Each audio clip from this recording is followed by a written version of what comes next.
رحم اللہ من قرأ الفاتحہ. بسم اللہ الرحمن الرحیم. الحمد للہ رب العالمین الرحمن الرحیم ایاک نعبد وایاک نستعین اهدنا الصراط المستقیم صراط الذین غیر المغضوب علیہم ولا الضالین. لا حول ولا قوة الا باللہ العلی العظیم. اعوذ باللہ السمیع العلیم من الشیطان الرجیم. بسم اللہ الرحمن الرحیم. الحمد للہ الذی لا یبلغ مدحتہ القائلون ولا یحصی نعماءہ العادون ولا یودی حقہ المجتہدون. الذي ليس لصفته حد محدود ولا نعت موجود ولا أجل ممدود. فطر الخلائق بقدرته ونشر الرياح برحمته ووتد بالصخور ميدان أرضه. ثم الصلاة والسلام والتحية والإكرام على بشير النذير والسراج المنير حبيب إله العالمين وبالقاسم المصطفى محمد. اللهم صل على محمد وعلى آله الطيبين الطاهرين المعصومين المظلومين الغر الميامين لا سيما الإمام المبين بقية الله في الأرضين الحجة الثاني عشر الامام المہدی المنتظر صلوات اللہ وسلامہ علیہ. اما بعد فقد قال اللہ تعالی فی محکم کتابہ المجید وفرقانہ الحمید وقولہ الحق. بسم اللہ الرحمن الرحیم. وَأْتِ ذَا الْقُرْبَى حَقَّهُ وَالْمِسْكِينَ وَابْنِ السَّبِيلِ وَلَا تُبَذِّرْ تَبْذِيرًا. اللہم صلی علی محمد وعلی محمد. سورہ بنی اسرائیل کی 26 نمبر کی آیت ہے، جس میں اللہ تعالیٰ ارشاد فرماتا ہے وَأْتِ ذَا الْقُرْبَى حَقَّهُ. اے میرے حبیب اپنے قرابت داروں کو ان کا حق ادا کر دیجئے. والمسکین، اور اے میرے حبیب مسکینوں کا حق ادا کر دیجئے. وابن السبیل، اور جو لوگ راستے میں بے گھر ہو گئے ہوں ان کا حق ادا کر دیجئے. ولا تبذر تبذیرا، اور اے میرے حبیب ہرگز آپ اسراف نہ کریں. یہ آیت ہے، اور دوسری طرف میں چاہتا ہوں یہ آیت آپ سنیے، غور سے سنیے، تاکہ جس مسئلے کا ذکر میں آپ کے سامنے کرنا چاہتا ہوں اس کی صحیح تصویر آپ کے سامنے، ہمارے بچوں کے سامنے، ہمارے جوانوں کے سامنے آ سکے. آج ایک بڑا مسئلہ ہو گیا ہے پوری عالم انسانیت میں کہ کچھ لوگ ایسے پیدا ہو گئے ہیں جو ہر حقیقت کو جھٹلانے پہ تلے ہوئے ہیں، صرف اس لیے کہ ان کا تعلق اہل بیت سے، اس لیے کہ ان کو اہل بیت سے دشمنی. آپ ذرا تصور کیجئے، جہاں ایک طرف اللہ کے رسول نے بہت ساری حدیثیں بڑے بڑے اہل سنت کے علماء نے لکھی ہے کہ اللہ کے رسول نے اپنے اہل بیت کے بارے میں کیا کیا سفارشات کی، کیا کیا تاکید کی، کیسے رہنا، کیسا احترام کرنا، ان کے ساتھ کیسے پیش آنا، وہ سب سکھایا اللہ کے رسول. لیکن آج عجیب ہے، ایک جملہ کہا جاتا ہے، کہتے ہیں اگر اللہ کے رسول نے اتنا تاکید نہ کیا ہوتا کہ میرے اہل بیت کا خیال رکھنا تو شاید اتنا اہل بیت کو ستایا نہ جاتا، اتنا ظلم اہل بیت پر نہ ہوتا. کہتے ہیں ایک طرف چاہیے تو یہ تھا مسلمانوں کو کہ ان کے پیروں کی دھول خاک اپنی آنکھوں کا سرما قرار دیتے، اس کے بجائے انہوں نے ظلم کا وہ پہاڑ توڑ دیا جس کو آج تاریخ بتاتے ہوئے بھی خوف زدہ ہو جاتی. اب یہ آیت سنیے آپ، یہ سورہ حشر کی آیت نمبر 8 ہے، جس میں اللہ ارشاد فرماتا ہے ما افاء اللہ علی رسولہ من اہل القرى فللہ وللرسول ولذی القربى والیتامى والمساکین وابن السبیل. پھر اس کے بعد اللہ کہتا ہے وَابْنَ السَّبِيلِ كَيْ لَا يَكُونَ دَوْلَةً بَيْنَ الْأَغْنِيَاءِ مِنْكُمْ وَمَا آتَاكُمُ الرَّسُولُ فَخُذُوهُ وَمَا نَهَاكُمْ عَنْهُ فَانْتَهُوا وَاتَّقُوا اللَّهَ إِنَّ اللَّهَ شَدِيدُ الْعِقَابِ۔ اللہ کہتا ہے کہ دیکھو آج ہم جب یہ پہلا لفظ آتا ہے ما افا اللہ، تو ایک سوال ہوتا ہے فے کا معنی کیا ہے؟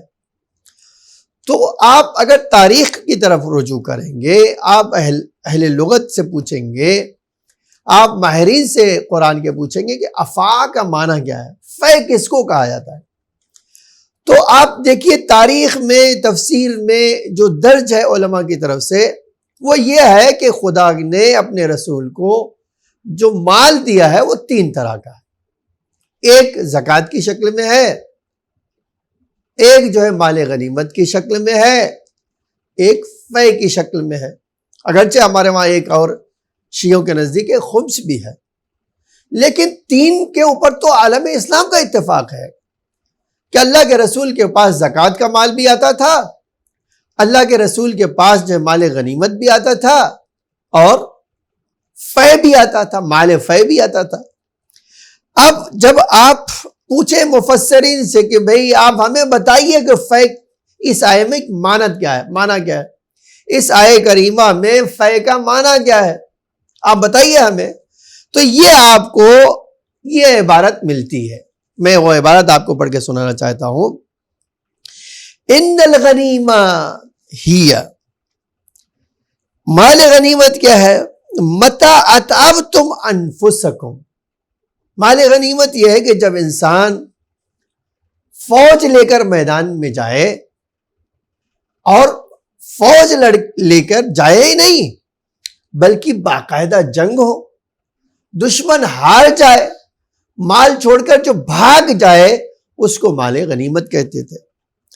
پھر آگے کہتے ہیں وَأَمَّا الْفَيْءُ، لیکن جہاں تک سوال مال فے کا ہے فَهُوَ مِمَّا لَمْ يُوجَفْ عَلَيْهِ بِخَيْلٍ وَلَا رِكَابٍ، کہتے پس یہ جو فے کا مال اس مال کو کہا جاتا ہے جس میں مسلمانوں کے نہ گھوڑے دوڑے ہو، نہ ہی کسی کے اوپر حملہ ہوا ہو اور نہ ہی کوئی سوار ہوا ہو، بلکہ اللہ نے وہ چیز اپنے رسول کو عطا کر دی۔ ٹھیک ہے، تو ایک طرف سے جب فے کا معنی کرتے ہیں تو یہ کہتے ہیں کہ وہ مال جو رسول اللہ کو اس طرح بغیر فوج کو بھیجے، بغیر لشکر کشی کیے ہوئے مل جائے، اس کو کہا جاتا فے۔ اب اتنی بات سن لیا آپ نے تو میں چاہتا ہوں اب اس کے بعد والا مسئلہ سن لیجئے جو سورہ حشر کی آیت میں اللہ تعالیٰ نے بتایا۔ اللہ کیا کہتا ہے، ما افا اللہ علی رسول ہی، وہ مال جو اللہ نے اپنے رسول کو دیا، کہاں سے دیا، کہتے من اہل القرى، اس گاؤں والوں کا مال جو اللہ نے اپنے رسول کو دیا۔ اب ہے کس کے لیے وہ مال، فللہ وللرسول، وہ مال اللہ کا ہے اور رسول کا ہے، ولذی القربى، اور ذی القربہ کا ہے، ذی القربہ یعنی اہل بیت کا ہے، والیتامى، اور یتیموں کا ہے، والمساکین وابن السبیل۔ پھر اللہ کہتا ہے کہ لا یکون دولۃ بین الاغنیاء منکم، تاکہ مال سارا اکٹھا پیسے والوں کے پاس اکٹھا نہ ہو جائے، خالی ساری دولت ایک انسان کے پاس نہ آ جائے یا چند انسانوں کے پاس نہ آ جائے۔ پھر وما اتاکم الرسول فخذوہ، جو اللہ کا رسول تمہیں دے دے وہ لے لو، اور جس چیز سے روک دے اس سے رک جاؤ۔ اس کے بعد والا جملہ ہے ما آتاکم الرسول فخذوہ، جو اللہ کا رسول تمہیں دے دے وہ لے لو، وما نہاکم عنہ فانتہوا، اور جس چیز سے اللہ کا رسول تمہیں روک دے تم اس سے رک جاؤ۔ واتقوا اللہ، اور اللہ کا تقوی اختیار کرو، اور جان لو ان اللہ شدید العقاب، اللہ سخت ترین سزا دینے والا، پنشمنٹ کرنے والا ہے، اللہ سے بڑھ کر کوئی سزا نہیں دے سکتا۔ یہ سورہ حشر کی آیت 8 نمبر کی۔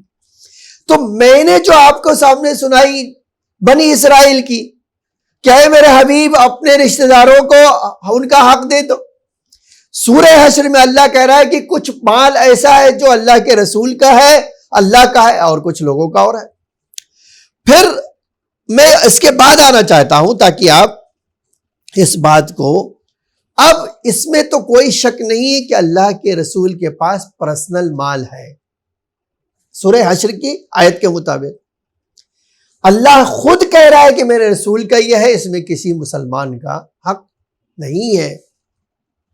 اور پھر یہ جملہ اس پہ تاکید کرتا ہے، جو اللہ کا رسول دے دے وہ لے لو، نہیں دیا تو اپنے گھروں میں جاؤ، تمہارا حق نہیں ہے اس میں کچھ۔ تو ایک طرف مسلمان تو انکار نہیں کر سکتا نا، یہ آیت قرآنی ہے، ہر مسلمان کو ماننا پڑے گا یہ قرآن کہہ رہا ہے کہ میرے رسول کا ہے، اللہ کا ہے اور اللہ کے رسول کا ہے۔ اب دوسری آیت سورہ بنی اسرائیل کی پڑھیے 26 نمبر کی، اللہ کہتا ہے کہ اے رسول اہل بیت کا ذی القربہ کا حق ادا کر دو۔ اب آج جو ہے جب یہ ذی القربہ کا حق دے دو آیت نازل آئی تو آپ دیکھیے، یہ میں جملہ پڑھنا چاہتا ہوں تاکہ یہ دلیل بن سکے، ہمارے بچے جان سکے، ہمارے جوان جان سکے۔ آج جو بڑی آسانی سے کہہ دیا جاتا ہے کہ فدق کیا ہے اور فدق کو کیوں اتنا شیعہ بڑھا رہے ہیں، ہم نہیں بڑھا رہے ہیں۔ آپ نے ایک ایسی جو ہے پیغمبر کی بیٹی پہ ظلم کیا ہے، جو مسلمان اللہ کے رسول آیا تھا انہیں جو ہے عدل انصاف سکھانے، وہی مسلمان جب رسول کی بیٹی کے ساتھ ظلم کریں گے تو انصاف کس کے ساتھ کریں گے؟ ایک صلوات پڑھی ہے محمد و آل محمد پر۔ تو ہم جو آج یہ بار بار اس کا ذکر کر رہے ہیں، تاریخ کا اور قانون کا، قرآن کا، حدیث کا، ہمارا مقصد یہ ہے کہ ہماری جوان نسل جانے، ہمارے بچے اس بات کو سمجھے کہ جو شریعت آئی تھی ہر ایک کو انصاف دینے کے لیے، لیکن مسلمانوں نے پیغمبر کے بعد رسول کی بیٹی کو انصاف نہیں دیا۔ اور دلیل کیا ہے؟ دلیل سن لیجئے، سورہ حشر میں اللہ نے کہا کہ یہ میرے رسول کا ہے، اللہ کا ہے۔ پھر بنی اسرائیل میں آیا کہ اپنے اہل بیت کو دے دو۔ آج اہل سنت کے بڑے بڑے علماء لکھتے ہیں، میں ایک تفسیر کبیر کی ایک روایت پیش کرنا چاہتا ہوں، ان کا ایک جملہ کہنا چاہتا ہوں۔ سورہ حشر جب نازل ہوا اور یہ آیت جو میں نے 8 نمبر کی پڑھی، تو تفسیر کبیر میں امام المفسرین کہتے ہیں لوگ، ان کا بڑا نام ہے تفسیر کے میدان میں، ٹھیک ہے؟ اب اتنا ہی بڑا نام ہے کہ تفسیر کبیر نام رکھی گئی، اور ان کا آپ خالی کسی زمخشری جار اللہ کہا جاتا ہے۔ اب جار اللہ کا مطلب کیا ہے؟ جار اللہ وہ اللہ کے پڑوسی ہے، یعنی تفسیر لکھ کر تفسیر پر اتنا کام کیا کہ جیسے کوئی اللہ کے پڑوس میں رہ رہا ہو، اتنا بڑا ٹائٹل ان کے نام سے ہے۔ اب انہوں نے کیا کہا وہ سن لیجئے۔ انہوں نے کہا کہ یہ جو اللہ نے اس آیت میں کہا ہے کہ میں اپنے رسول کو مال دے رہا ہوں اہل القریٰ کو، اہل قریٰ کون لوگ ہیں؟ تو کہتے ہیں بل ہوا فی فدق، یہ جو اس آیت میں آئی ہے اس کا تعلق فدق سے ہے، اس کا تعلق اس باغ سے ہے جس کو فدق کہا جاتا تھا۔ اگرچہ ایک باغ نہیں تھا، اور بھی تھا، میں اس میں نہیں جانا چاہتا ہوں، خالی یہ جان لیجئے کہ تفسیر کبیر میں انہوں نے کہا بل ہوا فی فدق، بل ہوا فی فدق، یہ فدق کا مال تھا جو اللہ نے ذکر کیا اس آیت میں۔ پھر کہتے ہیں ذالک، دلیل یہ ہے لأن اہل الفدق، اس لیے کہ فدق کے رہنے والے انجلوا عنہ، مسلمانوں کے خوف سے، خیبر جب فتح کر لیا مولا علی نے، ان کے خوف سے وہ گاؤں چھوڑ کر چلے گئے، بھاگ گئے۔ کہاں؟ وہ یہودی تھے، بھاگ گئے سیریا، وہاں چلے گئے۔ اور جب وہ گاؤں خالی ہو گیا تو رسول اللہ کو وہ گاؤں مل گیا، اللہ کہہ رہا ہم نے دے دیا۔ اب فخر الدین رازی کہتے ہیں جب وہاں سے اہل فدق چلے گئے فسارت تلک القرى والاموال فی ید رسول اللہ فی ید الرسول من غیر حرب، پس وہ گاؤں اور وہاں کے مال بغیر کسی جنگ کے، بغیر کسی خونریزی کے، بغیر کسی تکلیف کے رسول اللہ کے ہاتھ میں آ گیا۔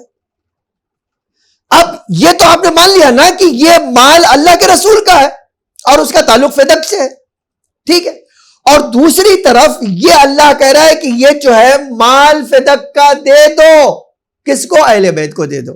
اب میں یہ نص پڑھنا چاہتا ہوں، یہ ہے معتبر ترین دلیل، یہ ہے آج کوئی مسلمان جب کہتا ہے تو جھوٹے کے علاوہ کوئی جھوٹا ہی ہوگا جو انکار کر سکے، ورنہ کسی کو انکار کرنے کی گنجائش نہیں ہے۔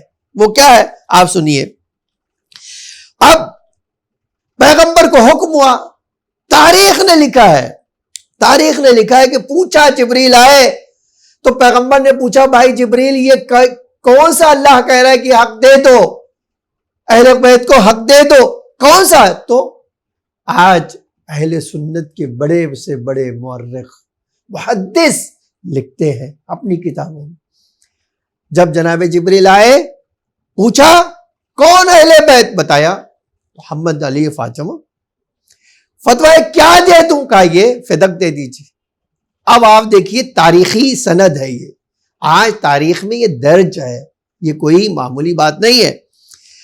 سنیے، پیغمبر جب جناب جبریل آئے تو پیغمبر نے دوات اور قلم منگایا اور کہا کہ لکھو۔ کیا لکھوایا یہ سنیے، یہ تاریخ ہے، ہمارے بچوں کو جاننا چاہیے کہ آپ اس بات کو سمجھیے کہ اللہ کے رسول نے کوئی کسر چھوڑی نہیں تھی کہ آج مسلمان بہانہ بنا کر یہ کہہ دے کہ یہ تو بھائی مسلمانوں کا تھا، اللہ کہہ رہا ہے یہ رسول کا ہے، آپ کہہ رہے ہیں مسلمانوں کا ہے، تو آپ اللہ کی بات مانیں گے کہ مسلمانوں کی بات مانیں گے؟ حق اسی لیے اتنا بی بی نے واضح کر دیا کہ وہ حق کے اوپر کوئی غبار نہیں ہے کہ آپ کو شک ہو کہ یہ جو ہے مثلا شیعوں کا بنا ہوا ایک مسئلہ معاذ اللہ نہیں میرے بھائی، یہ مسئلہ بی بی کا ہے اور رسول اللہ نے اور اللہ نے یہ کام کیا ہے۔ اب آپ سنیے سند یہ ہے، وقفا محمد ابن عبداللہ، جب جناب جبریل آئے اور کہا کہ دے دیجئے، پیغمبر نے کاغذ اور قلم منگوایا اور کہا لکھو محمد ابن عبداللہ وقف کر رہا ہے، ٹھیک ہے، وقف کر رہا ہے، کون؟ اللہ کا رسول وقف کر رہا ہے۔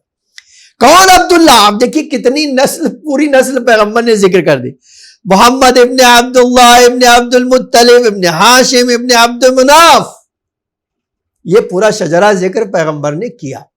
وقف کر رہا ہے ہذہ القریہ، یہ گاؤں وقف کر رہا ہے، کس کے لیے؟ المعلومہ، جو سب جانتے ہیں، یہ گاؤں وقف کر رہا ہے بے حدودہا، اس کی پوری باؤنڈری کے ساتھ، 1 انچ کم اور زیادہ نہیں، پورا یہ گاؤں وقف کر رہا ہے علی فاطمہ علیہ السلام۔ کس کے لیے وقف کر رہا ہے؟ کس کو دے رہا ہے؟ فاطمہ کو دے رہا ہے، فاطمہ کے لیے وقف کر رہا ہے۔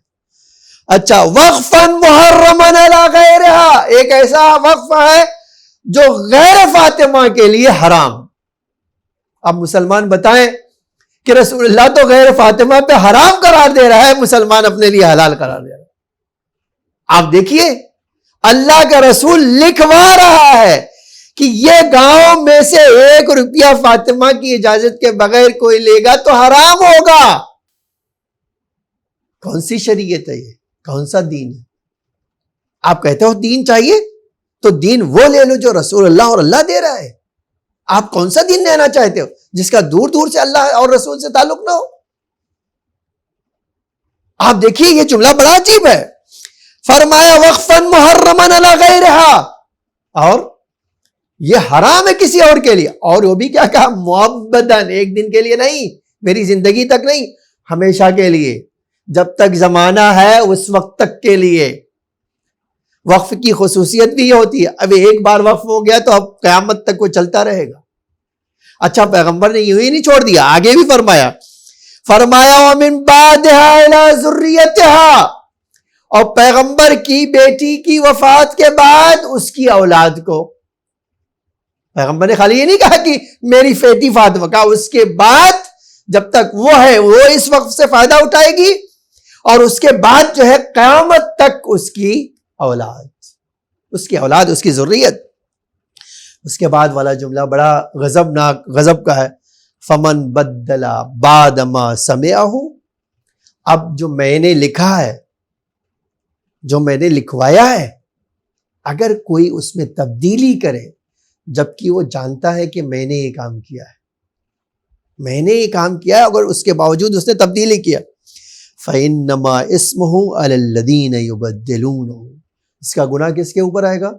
جس نے اس کو تبدیل کیا ہے۔ اس کے بعد والا جملہ ہے ان اللہ سمیع علیم، یہ اللہ جو ہے سنتا بھی ہے اور جانتا بھی۔ آپ بتائیں، واقع کوئی بھی انصاف کرنے والا ہو مجھے بتائے اس سے کلیئر کیا کہتے کہ رسول اللہ، اس سے زیادہ کیا کہتے کہ آپ فاطمہ کا ہے اور آپ فاطمہ کے ہاتھ میں رہنے دیتے؟ کہ وقف نامہ بھی موجود ہے، قرآن میں آیت بھی موجود ہے، رسول اللہ نے جو سکھایا وہ بھی موجود ہے نا؟ تو اب ایک سوال ہے، ادھر پیغمبر کا انتقال ہوا، پیغمبر کی وفات اور شہادت ہوئی، اور ادھر فاطمہ کے اور عمال کو، جو بی بی کے کام کرنے والے نوکر تھے، فدق سے باہر نکال دیا گیا۔ اور عجیب یہ ہے، ٹھیک ہے چلیے انہوں نے نکال دیا تھا، مان لیا ان سے غلطی ہوئی، مان لیا، آج مسلمان وفادار کس کا ہے؟ اہل بیت کا، اللہ کا، اللہ کے رسول کا، یا کسی اور کا؟ دین آپ کو کس نے پہنچایا؟ اللہ نے بھیجا اور رسول اللہ کے ذریعے سے ملا ہے، یا کسی اور کے ذریعے سے آپ کو ملا ہے؟ آپ کون سا دین لینا چاہتے ہیں، جو رسول اللہ لائے تھے یا جو آپ کے لوگوں نے بنا لیا؟ آپ کو طے کرنا نا، مجھے تو طے کرنا نا۔ ہماری تو کسی سے دشمنی نہیں ہے، ہم اور آپ تو تھے بھی نہیں، آج ہمارا کام ہے وہ دین تلاش کر کے لے لیں جو رسول اللہ لے کر آئے تھے، جو قرآن ہمیں بتا رہا ہے۔ لیکن افسوس کے ساتھ یہ کہنا پڑ رہا ہے، آج بھی فاطمہ کے دشمن تو ہیں، اہل بیت کے ساتھ دشمنی تو کر رہے ہیں، ٹھیک ہے، اور آپ بی بی کے اوپر اعتراض کر رہے ہیں۔ میں چاہتا ہوں یہاں پر اب اس مقدمے کو میں اب یہ کبھی اور اس بات پہ بات ہو گئی کہ اب بی بی نے جب پوچھا کہ بھئی ہمارے کارندوں کو نکالا کیوں گیا تو کیا کہا اور جواب کیا ہوا، وہ ایک بڑا مقدمہ ہے، اور بی بی سے یقینی بات جو حق سے ٹکرائے گا وہ چور چور ہو جائے گا۔ یہ اللہ کا کام ہے۔ اللہ کہہ رہا ہے کہ ان الباطل کان زہوقا، باطل کو مٹنا ہی ہے، کوئی راستہ نہیں باطل کے پاس کہ وہ باقی رہے، باطل ختم ہوگا۔ اور آج ہم نے دیکھا بی بی کی عظمت اسی بات میں ہے۔ میں آپ کو سنانا چاہتا ہوں، پاکستان میں اسی ایام فاطمیہ میں یہ واقعہ پیش آیا۔ ہمارے ذاکرین نے اس مسئلے کو ذکر کیا، اور ایک آدمی ریوڑی بیچتا تھا۔ آپ ریوڑی مطلب سمجھتے ہیں؟ یعنی ایک ٹھیلے پر چھوٹی مٹھائی اور اس طرح کی بچوں کی چیزیں لے کے وہ بیچتا تھا۔ اس نے جو ہے ذاکر سے سنا کہ پیغمبر کی بیٹی کو پیغمبر کی وفات کے دوسرے ہی دن جانا پڑا۔ کہاں؟ دربار میں جانا پڑا۔ کس لیے؟ اپنی پراپرٹی کو دشمنوں سے بچانے کے لیے۔ تو جب اس نے سنا، اس نے یہ نہیں ہو سکتا، ارے یہ کیسے ہو سکتا ہے، پیغمبر کی بیٹی کو بلا لیا انہوں نے دربار میں۔ لیکن افسوس تو یہی ہے، جو صدیقہ ہے اس کے ساتھ یہ سلوک کیا۔ آج انسان کا کلیجہ پھٹ جاتا ہے، واقعی ہمیں درد محسوس ہوتا ہے کہ آپ نے بی بی کے ساتھ کیا کیا ہے، اور آپ اس کے باوجود ان کے دشمنوں کے ساتھ کھڑے ہیں۔ آپ اس کے بجائے کہ بی بی کی ہمدردی ہوتی، آپ ان کے غم کو اپنا غم سمجھتے، آج آپ ان کے دشمنوں کے ساتھ کھڑے ہوئے۔ اور آپ دیکھیے، اس نے کہا کہ میں نے یہ سنا، تو میں نے کہا نہیں، یہ کیسے ہو سکتا ہے کہ کوئی پیغمبر کی بیٹی 2 دن کے بعد اپنا حق مانگنے کے لیے جائے، اور مسلمان حق دینے کی بات تو چھوڑ دیجئے، ایسے درد دے بی بی کو جس سے بی بی کراہ اٹھے، تڑپ اٹھے۔ آپ کبھی سوچئے واقعی کہ بی بی جب کراہ رہی ہوگی تو رسول اللہ کیسے تڑپتے ہوں گے؟ ہمارے آقا مولا کیسے تڑپتے ہوں گے. اسی لیے جب اس نے سنا کو سکا نہیں میں یہ بات مان ہی نہیں سکتا ہوں, یہ شیعوں کا جھوٹ بنایا ہوا کہ بی بی کو دربار میں بلا لیا گیا, بی بی کو دربار میں کھڑا کر دیا گیا, بی بی سے گواہوں کو پیش مانگا گیا, بی بی کے اوپر جو ہے بی بی کے بچوں کی شہادت انکار کر دی گئی. کہتا میں نہیں مان سکتا, لیکن سوچا اب یہ بات ہے تو میں تصدیق کیسے کراؤں. بس میں عزیزانی گرامی چاہتا ہوں آپ اس بات کو محسوس کریں. آج 1000 سال کے بعد جس کا ایک دل سفید ہوتا ہے نا, جس کا دل آلودہ نہیں ہوتا ہے, جس میں تعصب نہیں ہوتا ہے, جب بھی وہ سنتا ہے کہ فاطمہ کے ساتھ ایسا ہوا وہ تڑپ جاتا ہے. آج واقعاً درد محسوس ہوتا ہے. پیغمبر کی بیٹی کہاں اور امت کا رویہ کہاں. وہ گیا اپنے محلے کے پیش نماز کے پاس, نماز پڑھی ان کے پیچھے. اس نے کہا مجھے آپ سے کچھ کام ہے, میرے گھر تشریف لائیں گے؟ آئیے, دعوت ہے آپ کی, آئیے. کہ مولوی صاحب کو لے کے اپنے گھر میں گیا. اس کے بعد اس نے کمرے میں بٹھایا اور دروازے کو لاک کیا. اس نے کہا میں چند سوال کرنا چاہتا ہوں, ہاں یا نہیں میں مجھے جواب دے دو. مجھے بہت سمجھ میں نہیں آتا, تم لوگوں کی بہت گھما پھرا کے باتیں سمجھ میں نہیں آتی, میں جو پوچھنا چاہتا ہوں وہ مجھے بتا دیں. پوچھو, کیا پوچھنا چاہتے؟ میں یہ پوچھنا چاہتا ہوں کہ پیغمبر کی بیٹی کو پیغمبر کی وفات کے بعد دربار میں اپنا حق ثابت کرنے کے لیے بلایا گیا یا نہیں گیا؟ اب مولوی صاحب اب کروٹیں بدلنے لگے, کیسے کہیں کہ ہاں بلایا گیا. کہ تم کو کسی شیعہ نے کہا میں شیعہ کو آپ چھوڑ دیجئے, میں آپ سے جو کروں ہاں یا نہیں بتا دو, بلایا گیا یا نہیں؟ کہاں بلایا گیا. کہ آپ دوسرا سوال کرنا چاہتے ہو, آیا بلایا گیا تو اس کو حق دے کر بھیجا یا خالی ہاتھ لوٹا دیا؟ اب پھر سے یہ پیچ تاپ کھا رہے ہیں. کہ میں جو پوچھ رہا ہوں, ہاتھ دے کر بھیجا گیا یعنی خالی ہاتھ واپس کیا گیا کہ دے کر بھیجا گیا؟ کہ خالی ہاتھ آئی. کہتے اس نے منہ پہ تماچے مار لیے اور عجب جملہ کہتا تھا آج ہم اتنے سالوں کے بعد اتنے غیرت مند ہیں کہ اگر ہمارے دشمن کی بیٹی ہمارے گھر پر آ جائے اور یہ کہے کہ ہمارے باپ نے بھائی نے غلطی کر دی معاف کر دو, تو ہم اس بیٹی کی عزت کے لیے اپنے بیٹے کا خون معاف کر سکتے, اس کو خالی ہاتھ واپس نہیں کر سکتے. پیغمبر کی بیٹی آئی, میں نہیں کہتا ہوں سچی تھی یا جھوٹی تھی, میں یہ کہتا ہوں پیغمبر کی بیٹی آئی تو خالی ہاتھ کیسے بھیج دیا؟ یقیناً جن لوگوں نے پیغمبر کی بیٹی کے ساتھ یہ کیا ہے انہوں نے پیغمبر کی بیٹی کے ساتھ ظلم کیا ہے. ارباب اعضاء, میں دو جملہ کہنا چاہتا ہوں. آپ 1000 سال کے بعد ایک اور دل رکھنے والا انسان جب یہ مسئلہ یہ مقدمہ سنتا ہے تو بی بی کے ساتھ اس کا دل اس کے ساتھ جوش مارنے لگتا ہے. لیکن وہ کیسے لوگ تھے جو پیغمبر کی بیٹی در و دیوار کے درمیان تڑپتی رہی, فریاد کرتی رہی, یہ کہتی رہی فضا مجھے بچاؤ, فضا مجھے بچاؤ. اے ملعونوں نے میرے پہلو پہ وار کیا, میرے بازوؤں پہ وار کیا, میرے رخسار پر وار کیا, لیکن ان کو کوئی رحم نہ آیا. بلکہ مقتل کا جب جملہ ہے بی بی دروازے کے نیچے ہے, ملعون دروازے پہ چڑھ کر علی تک پہنچ گئے اور امام کے گلے میں رسی ڈال کر لے کر آئے. اور ارباب اعضاء بی بی کب تک بے ہوش رہی میں نہیں جانتا ہوں, بس ایک جملہ کہنا چاہتا ہوں. جب ہوش میں آئی بی بی پوچھا فضا علی کہاں ہے؟ کہا بی بی علی کے گلے میں رسی ڈال کر مسجد میں لے جایا گیا ہے. بی بی اپنا درد بھول گئی, ایک بار چادر اوڑھا, مسجد میں آئی, آواز دیا خلو ابو الحسن, ابو الحسن کو چھوڑ دو ورنہ میں اپنے بال پریشان کر دوں گی. ان ملعونوں نے دیکھا عذاب خدا نازل ہو جائے گا, مولا کو چھوڑ دیا. مولا گھر میں آئے, بی بی نے ایک جملہ کہا اے علی میں قربان ہو جاؤں گی لیکن آپ کو تنہا نہیں چھوڑوں گی.